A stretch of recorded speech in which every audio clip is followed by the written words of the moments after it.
Good afternoon, CFM. It's Coach Matt, our Wednesday testing week workout. It's all body weight benchmarks today, finishing with a little optional finisher with an EMOM interval workout of body weight exercises at the end. So let's begin today with 2 rounds through. We're gonna do 3 25 rep jump rope circuits. So literally just 25 quick reps. Think 10 to 20 seconds at the most for these. Stop and rest.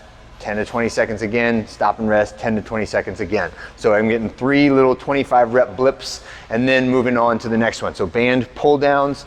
So get that band mounted over your head, hands up through the band, and then walk back until I've got good tension. Try to get ears in front of your arms and then pull down until your hands are at your rib cage or your collarbones, right? Pull down in front of you. So we're warming up that pulling chain that should feel similar to a pull-up, but we're adding a little rotation, like rotating your hands towards your face or your palms towards your face, all right? Next one is seal to cat-cow and then scorpion. So seal, cat is big arch, and cow is arch down.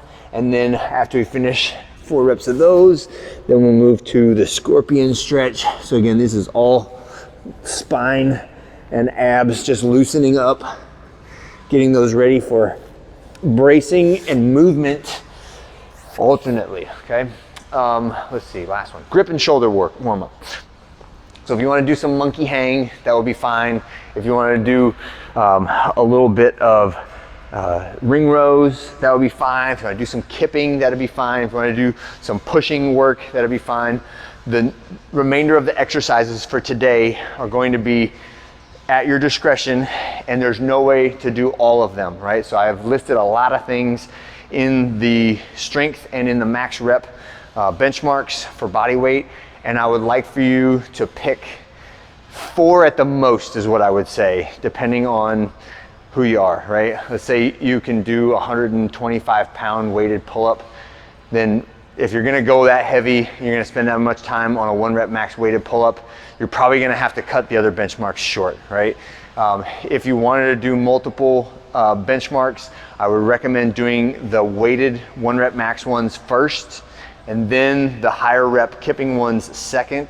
The kipping version, let's say like kipping pull-ups versus strict pull-ups. The kipping version for high reps for a max rep set will take way more out of you and affect your 1 rep max strict pull-up more than the 1 rep max strict pull-up affects how many reps you'll get on your lighter, higher rep kipping exercise, okay? And that follows the same for dips as it does for pull-ups, right? So and what I would recommend is alternating one and then the other, one movement pattern, then the other movement pattern, right? So if I'm gonna start off with strict pull-ups or weighted pull-ups, then I would move from that to strict dips or weighted dips, strict ring dips, matador dips, whichever version of it feels right for you.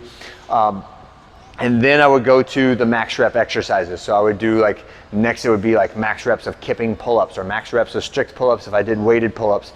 And then I would do, so I'm alternating a pull, then a push, then a pull, and then I would do, pick your next one. If it's max reps of push-ups, right? Or max reps of deficit push-ups, max reps of vested push-ups, max reps of ring dips, kipping ring dips, strict matador dips, kipping matador dips, etc. And then I would say there's a coach's challenge in there also that I'm not writing down because if you want to do this, then you should definitely talk to your coach. But like max reps of kipping handstand push-ups, that's a great party trick exercise, and I don't officially put it into the program because I feel like the risk reward ratio of a handstand push-up is just not there for me personally. And that's me, the owner of the gym, saying, I don't want to do this, right? The risk to my neck from doing like a high reps of kipping handstand push-ups is just not there. However, I recognize there's people that want to ride bulls and jump out of airplanes and ride motocross, and there's all kinds of dangerous things that we do out there. And sometimes we do it just for fun, right? And that's your prerogative to do that if you want to. So kipping handstand push-ups, I'll give you some tips on it, how to prevent anything bad from happening, and you have to really moderate yourself and know when you're not going to be able to control the descent and the contact of the ground in your head, and stop before that happens, okay? So just recognize that it is a valuable movement, and that it trains the core, it trains your coordination, it trains your shoulders. However, I can't make an argument why you functionally need to be upside down and do a push-up, as much fun as it is to do them, okay? So that is our workout for today. There is an EMOM at the end, a little interval workout. If you would like to do it, it's going to be a 10-minute EMOM. So it will be 45 seconds of work, 15 seconds of rest, and you're gonna pick X, Y, and Z, and those are gonna be numbers of pull-ups, push-ups, and lunges, right? Pull-up, push-up, lunge. And if you want to do it, we're going to set up and pick a number of each of those exercises that is consistent, right? So it would be like 1, 1, and 1, or 4, 4, and 4, whatever it is for you, that you can get done at a moderate level of intensity in 45 seconds and have 15 seconds to rest, right?